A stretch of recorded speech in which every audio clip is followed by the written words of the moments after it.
आवाज नहीं आना चाहिए. Hello and welcome everyone. So we are going to start a new course on AML, KYC and sanction screening. So these are all the things which you need to understand if you want to become a transaction analyst.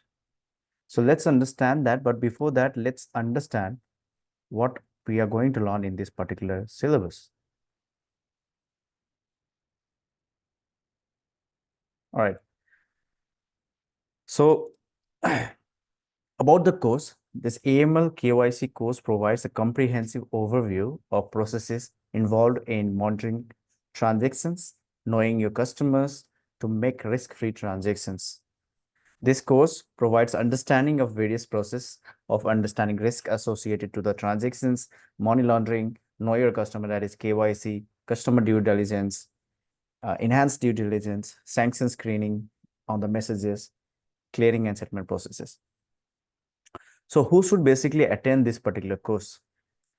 The business analyst, developers, transaction analyst, operation user, quality analyst who wants to acquire domain knowledge on AML KYC screening on the transactions, they should definitely attend these sessions, and it would definitely help them to understand from the payments point of view how the risk is monitored, how the bank understands how any sort of risk is associated to it, right? There are various kind of risk associated to it, to the different kind of persons, starting from the retail to that of the politically exposed person to the VIPs, and there are multiple things which you would understand from here as well. This would be also equally equivalent good enough for the recent graduate or the career starters who wants to explore career opportunities in the banking and financial services industry, professionals who are preparing the skill board, that is for the ACAM certification. This is the certification board which provides AML, KYC, and it is one of the recognized in the industry. It's definitely give you a better understanding for even the freshers who are not experienced in terms of job or to find an opportunity into the market. So when you apply the jobs, when you have good knowledge of certain domain, especially in the AML KYC, which is something very essential for every financial institutions, and not only financial institutions, it is also equivalently important um, in terms of any other financial entities other than banks, where they need to do the corporate KYC. They need to do analyze the transactions, whether it can have sort of risk or not. All those things need to be done. What will you learn? You will learn about the money laundering activities. What are they? When can that happen to the bank? And what kind of person we can expect to do this money laundering, everything about the money laundering. Some of the examples that has happened over different financial institutions, wherein the banks had to pay a hefty fine because of this money laundering activities that has happened. We would also learn that how money laundering could result in terrorist funding. We would take a couple of examples that has happened during 9/11 attack and many more examples, uh, and how those can be eradicated by using certain applications tools which could identify any sort of money laundering activities or the algorithms that can be available on the transactions, right? We will also understand about the AML to avoid money laundering, KYC process, customer due diligence and enhanced due diligence that needs to be done on certain parties or the customers, wherein uh, customer due diligence is not enough. Enhanced due diligence should be done in order to know about your customer, whether it can have any possible combination of future transaction risks. We will also understand on the sanction screening. Some of the countries are marked as USD sanction countries. We'll understand the different kind of sanctions as well in this particular syllabus as well. So by the end of this course, I can assure you that you will be in a confident position, that you know how and what kind of risks can be associated to the transactions, what is corporate KYC, that is know your customer, how the due diligence can be done on the customer side and on the transactions, and how to rectify risk basis on certain parameters, and how the tools can be efficiently used, or the applications can be efficiently used in order to identify any sort of risk associated to the transactions by just consuming the data. There are different available applications provided by the different vendors, and we will also see some of the popular vendors who are providing this compliance validations. All right. We are the Payment Guru, one of the popular training company in the payment space. We are providing training in different areas of the banking, let it be the payments, cross-border payment, real-time payments, SEPA payments, payment hubs, trading, trading, trade finance, supply chain finance, and many more. This is one of the new course we are launching wherein you'll get to know about the risk and compliance validations needs to be done on the transactions. So without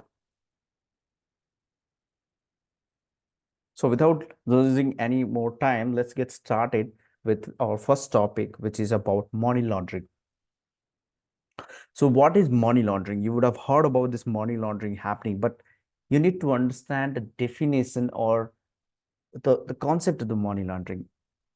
Not every transactions can be called as money laundering if it is not done in order for the something suspicious activities. For an example, if a person who is involved in drug trafficking and he also has a business, or he has partnered with one of the restaurant owner who has legitimate work and the transaction is happening for the legitimate work, he has involved the drug trafficking related transactions amount mixed with that restaurant related transaction, and he just wanted to show the amount is white collar or it is a white money, but it isn't. It has this risk. So identifying money laundering while making transactions or transfer is very tedious task, and it is not 100% accurate for sure, and sometimes even the applications would not be efficient enough to identify the risk, because human minds are very clever and they know the loopholes, how and what way they can do the money laundering activities. Money laundering can cause several social issues as well as many other political issues as well. So many factors that it affects. Let's understand each one of it. So money laundering involves the disguising financial assets so they can be used without detection of illegal activity that produced them. As I told you, one of the example where one of the customer or one of the person is earning money by selling the drugs, and they are mixing it with some other money which is white collar money, right? Which is a legitimate, looks legitimate, and mixing it for transferring the fund. Through money laundering, the criminal transforms the monetary proceeds derived from the criminal activity into funds with apparently legal source. And that has become a very complex for financial institution or any other entities who is doing this AML analysis to identify whether any sort of criminal activity is related to it or not, because they mix criminal money with legitimate money and they transform it. This process has devastating social consequences. For one thing, money laundering provides the fuel for drug dealers. This could result in drug dealing because of this money laundering. It could result in terrorist funding, as it told, arms dealers, and other criminals to operate and expand the criminal enterprises. The 9/11 attack was one of the reason because of this money laundering that had happened, and many more activities related to terrorist funding in the different countries is happening because of the money laundering. The financial institutions or the banks or the entities are failing in analyzing any sort of money laundering could happen, and that's when this all the terrorist funding is happening. If a proper due diligence, KYC, and AML validations is done on the transactions, then money laundering can be reduced significantly. We know that criminals manipulate financial systems in United States and abroad further with wide range of illicit activities left unchecked.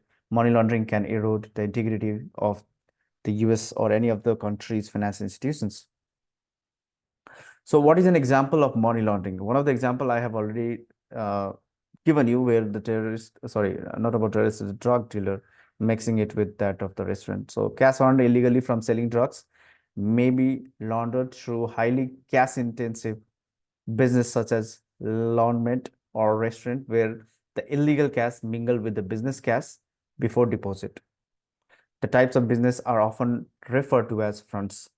So this kind of businesses are called as fronts, wherein the restaurant owner will also be involved in it indirectly, because they would be paid good amount, or the person would be given to that restaurant owner, for example, in this case, by the drug trafficker, so that they make it legitimate while depositing it, right? So that's when difficulty arises, when they mix it with the white money. Why money laundering need to be controlled? Money laundering disguises financial assets without detecting the illegal activity that produced them. Online banking and cryptocurrencies have made it easier for the criminals to transfer and withdraw money without detections. So this online banking and cryptocurrencies has actually made it easier for the criminals to transfer. Now no more need to transfer the physical cash. The prevention of money laundering has become international effort that includes terrorist funding among its targets, which we discussed. The financial industry also has its own set of strict anti-money laundering measures in place, which includes your automated system to identify any sort of risk associated to it or not. There are various algorithms in that particular application that identifies any sort of money laundering activity could be associated to it or not. So money laundering is essential for criminal organizations that use illegally obtained money. Criminals deposit money in legitimate financial institutions to appear as if comes from the legitimate source. Laundering money typically involves three steps, although some stages may be combined or repeated. So these are the three major steps which a money laundering people, or the activity performing people, will perform it. One is placement, that is, injects the dirty money into the legitimate financial system. One of the example which I gave it to you, the restaurant owner is mingled with that of the drug trafficker, and the drug trafficker's money from trafficking is mixed with it, and they move it into the financial system. Layering conceals the source of the money through a series of transactions and bookkeeping tricks. And the integration, laundered money is dispersed from the legitimate account, right? These are the three steps of doing the money laundering work. So our course basically will help you understand this AML, that is Anti-Money Laundering Act, validations that needs to be done on the transactions. We would understand money laundering in depth. We will understand know your customer due diligence, enhanced due diligence, and many more related to the transaction analysis. So all the transactions which is going into the cross-border payment needs to be thoroughly analyzed before it releases a message over the SWIFT network. Both the places, even by the message sender bank or to the message receiver bank. And how SWIFT messages are also uh, been essential in automating this systems. The systems who provide this AML validation features, the message plays a very important role, because all the data which you send it would be consumed at a uh, AML validation tools, and it will be analyzed. We'll discuss on this one as well for different messages, MT103, PAX08, how it is been sent out and how it is analyzed, what kind of hit words would be there, the different algorithms that a system have to analyze any sort of risk, right? All of it we'll understand in this particular course. To know about this course, you can always email us at swiftpaymentguru@gmail.com for the enrollments or for the self-paced courses as well. Thank you all. I'll see you next time.